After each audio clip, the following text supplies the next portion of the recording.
presente seminário tem lugar num momento particular relevante para a história de Moçambique, quando o país caminha a passos largos para o início da exploração do gás natural. Para além dos desafios tipicamente associados à exploração de recursos naturais não renováveis, no caso de Moçambique, a vulnerabilidade do país a fenômenos naturais devastadores, como o ciclone Idai, constitui uma razão adicional que torna pertinente a discussão de opções de política que nos permitam responder a esses eventos de forma ainda mais adequada.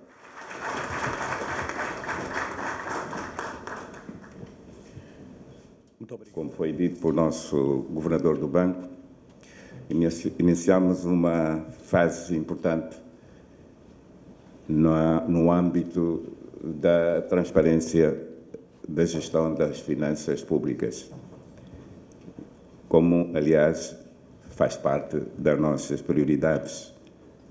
A gestão transparente de recursos humanos, recursos naturais, é a quinta prioridade do governo e também faz parte do segundo pilar, que é a boa governação. É nesta perspectiva que hoje temos a presença muito importante de Sua Excelência, o Presidente da República, e por isso mesmo eu queria, com a vossa permissão, pedir a Sua Excelência, o Presidente da República, para se dirigir aos participantes. Muito obrigado.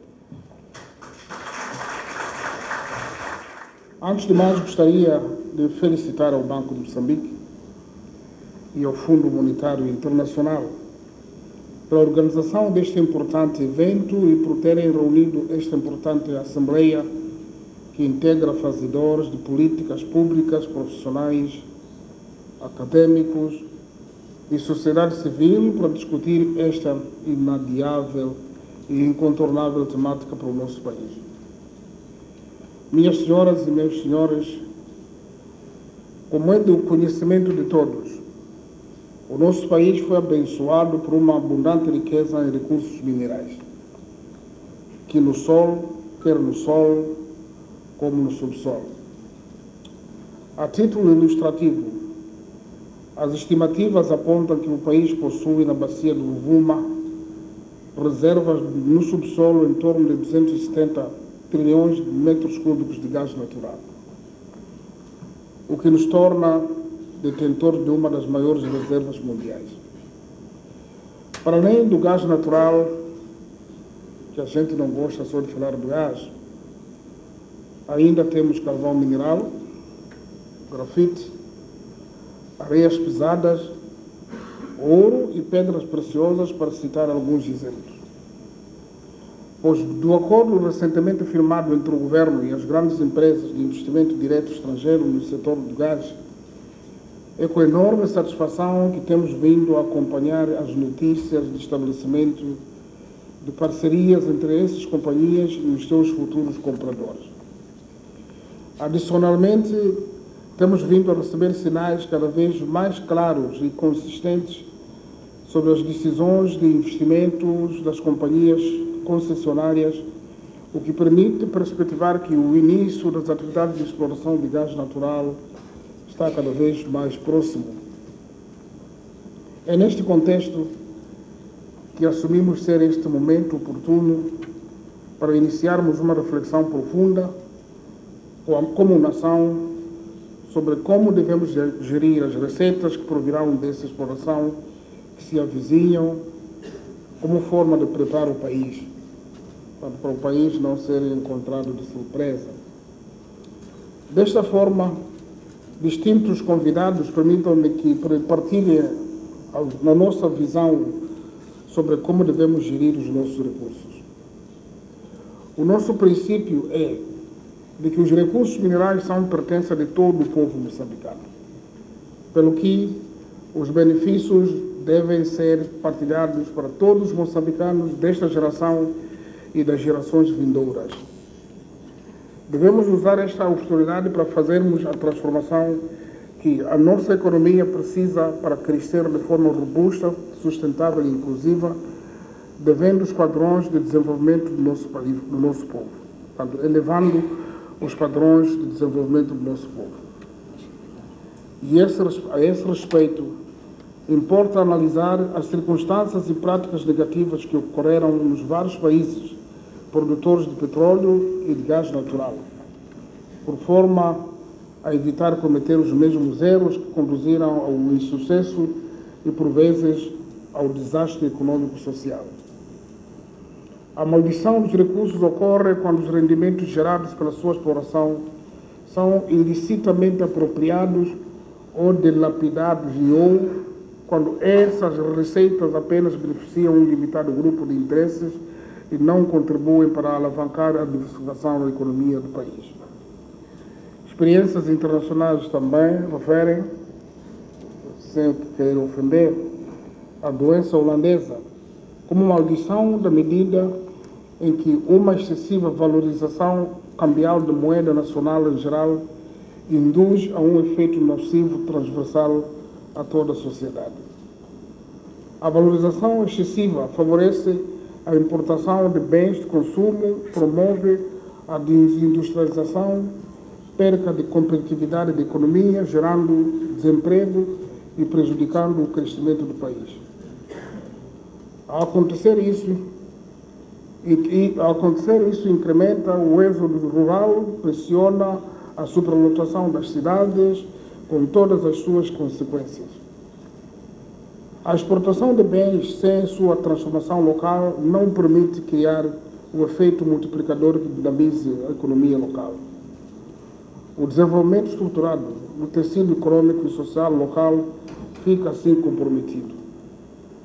Não sendo bem utilizados esses recursos, podem gerar maiores desigualdades sociais e assimetrias regionais, profunda a natureza subdesenvolvida da economia e eleva os níveis de pobreza, colocando assim em risco o equilíbrio social e econômico, a economia e a paz.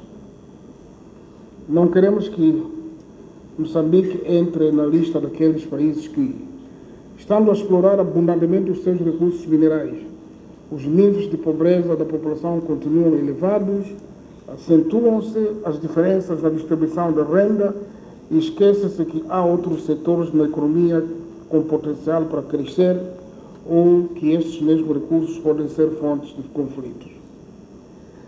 Os grandes projetos de gás e de carvão e de outros minerais e produtos energéticos não são em si só a solução para os problemas culturais de Moçambique.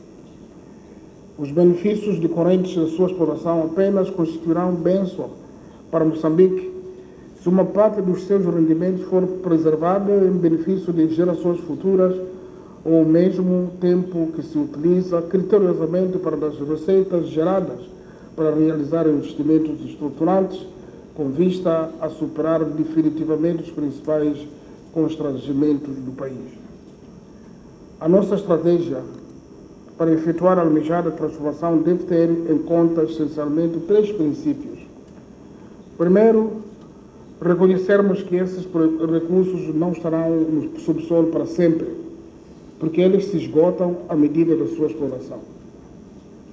Segundo, reconhecermos igualmente que, apesar de possuirmos grandes reservas confirmadas dos recursos minerais, o valor real das nossas receitas em cada momento dependerá dos preços praticados no mercado internacional que estão fora do nosso controle. Terceiro, reconhecermos ainda que, apesar de termos um déficit enorme de infraestruturas, a capacidade da nossa economia de receber muito dinheiro de uma só vez é limitada. Partindo do reconhecimento desses 3 aspectos, a nossa visão para que a exploração dos recursos beneficie a todos os moçambicanos consiste na implementação de 3 mecanismos. Primeiro, na criação de um mecanismo de poupança para que nem tudo o que é extraído seja gasto. Segundo, na definição de uma proporção das receitas e serão canalizadas anualmente ao Orçamento do Estado para o financiamento da atividade do Estado, com destaque para o suprimento de déficit de infraestruturas e financiamento às áreas sociais. Terceiro, a adoção de uma estratégia induzida para a diversificação da nossa economia, com destaque para o aprofundamento do nosso setor agrícola.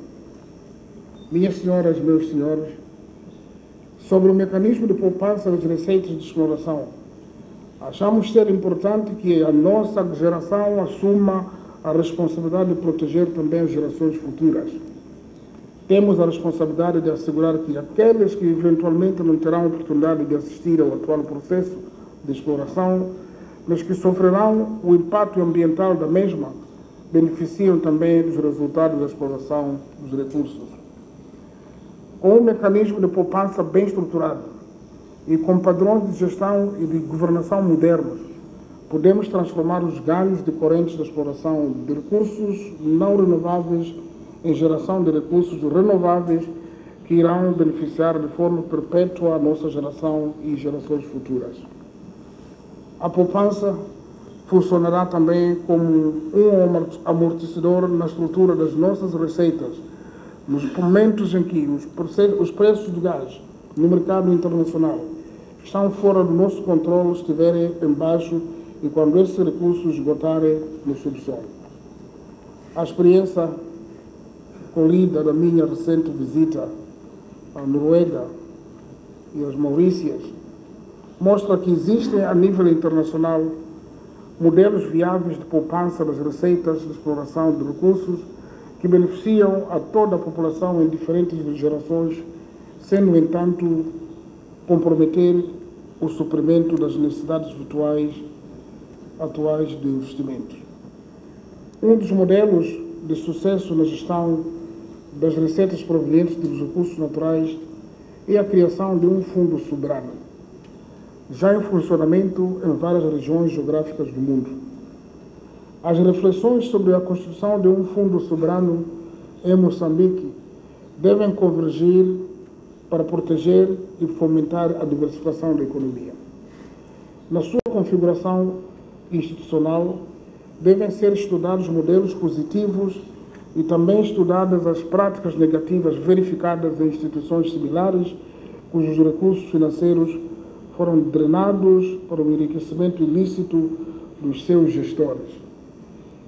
O Fundo Soberano deverá funcionar de forma independente, financeira e operacionalmente com transparência e previsibilidade e no mais restrito cumprimento da sua lei funcional.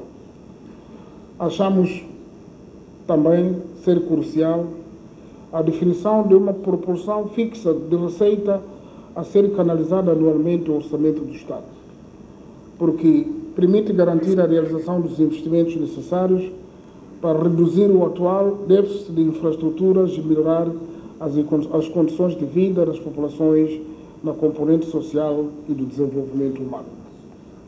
Precisamos de garantir que a nossa economia absorva de forma paulatina as dotações financeiras que vai recebendo em função da sua capacidade instalada.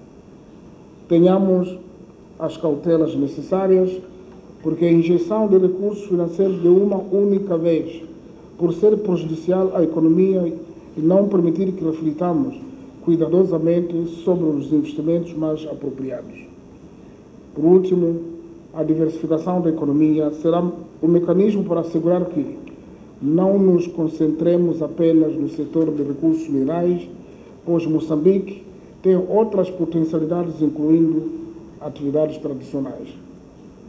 Com efeito, Moçambique, como temos vindo a dizer, possui uma localização geográfica privilegiada, com uma costa extensa que permite acesso ao mar aos países vizinhos.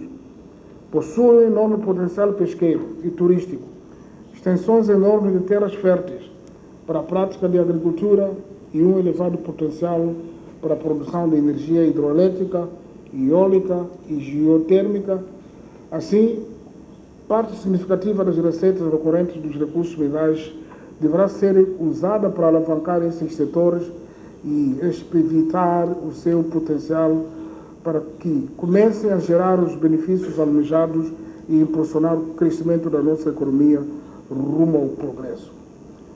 Estamos em crer que, com a implementação dessa estratégia, cujos pormenores devem ser, desde já, a ser objeto de reflexão em setor, iremos reduzir a atual proporção de moçambicanos que vivem abaixo da linha de pobreza, estimada em 46,1%, e reduzir as diferenças entre os mais pobres e os mais ricos, que hoje ainda é elevada. Senhoras, senhores, a estratégia que acabamos de sugerir e colocar ao debate do setor, portanto, reconhecemos que não são ideias acabadas ou absolutas, mas elas assentam em pelo menos 3 precondições básicas sobre as quais temos vindo a trabalhar intensamente nos últimos anos e continuaremos a trabalhar para a sua materialização. Refiro-me à manutenção de paz, à contínua melhoria do ambiente de negócios e à estabilidade macroeconômica. Em relação ao propósito de manutenção de paz duradoura, como é do vosso conhecimento, através do diálogo alcançamos consensos sobre o pacote de descentralização. Estamos a trabalhar afincadamente no processo de desarmamento, desmobilização e reinserção. Estamos a trabalhar arduamente para estancar os focos de violência na zona norte do país para garantir uma paz e tranquilidade efetivas e a livre circulação de pessoas e bens em todo o território nacional. Quanto à melhoria do ambiente de negócio, estamos a trabalhar nas diferentes frentes, visando a atração de investimentos e a criação de condições para tornar cada vez mais fácil e menos dispendioso fazer negócio no nosso país para todas as categorias de investidores e empresários, tanto nacionais como estrangeiros, desde pequenos, médios e grandes para todos os setores da economia. A melhoria observada no ranking do Doing Business de 2019, embora pequena, é o espelho do trabalho que temos vindo e continuaremos a empreender neste sentido relativamente à estabilidade macroeconômica. Depois de um período conturbado entre 2015 e 2016, tudo fizemos para a sua restauração, tendo a inflação recuado drasticamente, e esses indicadores são do vosso conhecimento. Paralelamente, a economia está a ser a níveis moderados, está a crescer a níveis moderados, com uma base mais ampla de setores alinhada com a necessidade de garantir a diversificação da nossa economia.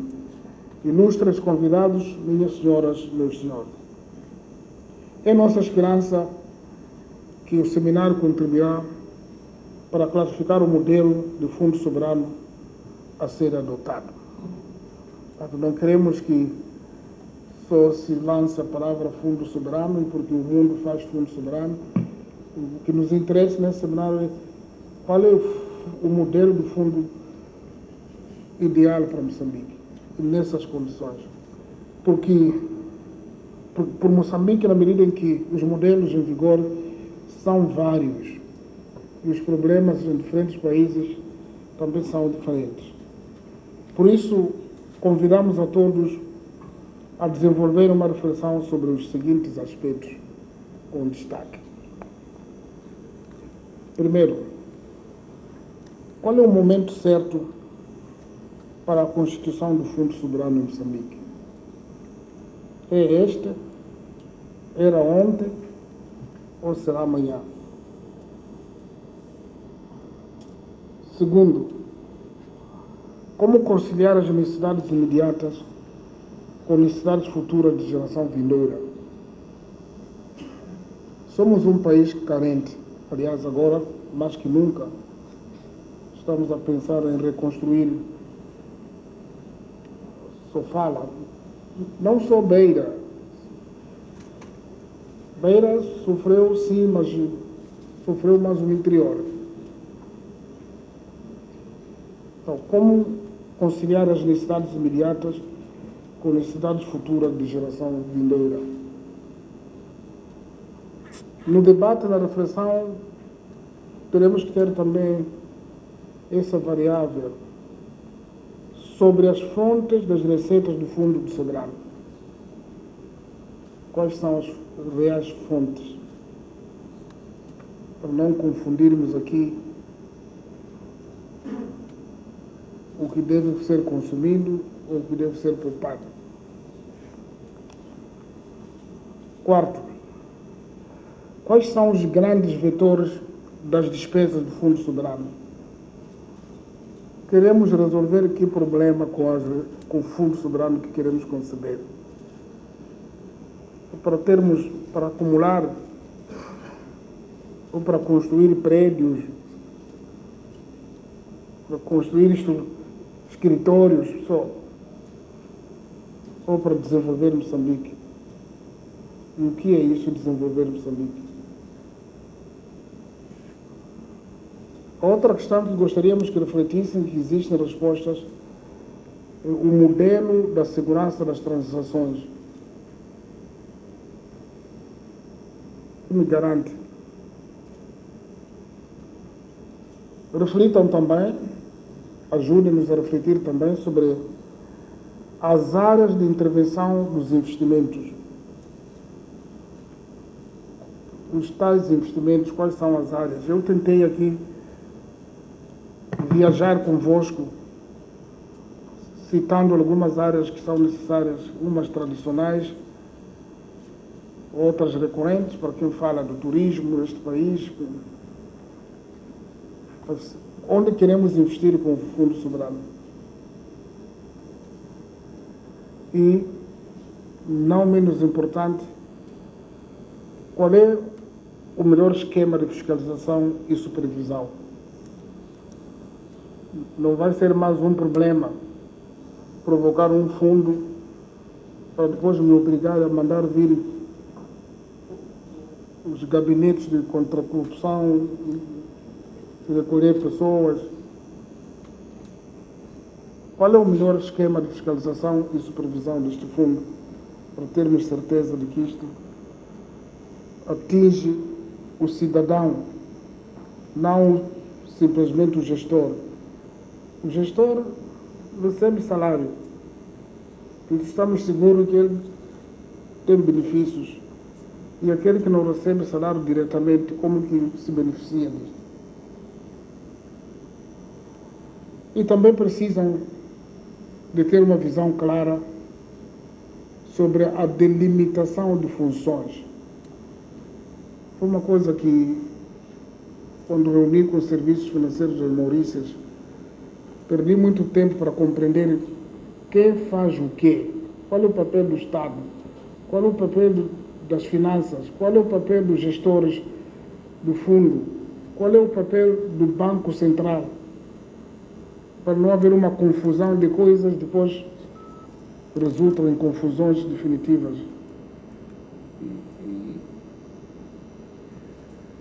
Ilustres participantes, permitam-me que termine a minha intervenção renovando os votos de boas-vindas. Alguns tive a ocasião de pedir para que viesse e sugerir ao Rogério para poder convidar. Alguns são meus convidados mesmo, para ajudar-nos a pensar. Renovando os votos de boas-vindas a todos os participantes, na expectativa de que deste debate saiam como ideias mais claras, como acabei de me referir sobre as diferentes opções da política para a gestão das receitas de recursos minerais e estratégias de desenvolvimento da nossa economia. E coloquemos o país em primeiro lugar, os moçambicanos em primeiro lugar, mas, sobretudo, temos a obrigação de colocar o país na situação de prontidão para os desafios que se esperam. Já temos massa pensante para Moçambique não eternamente ser encontrado de surpresa. E façam esse trabalho agora, e esse trabalho sair bem, as glórias serão para os moçambicanos e que terão orgulho de ter filhos, ter amigos que pensam no seu futuro.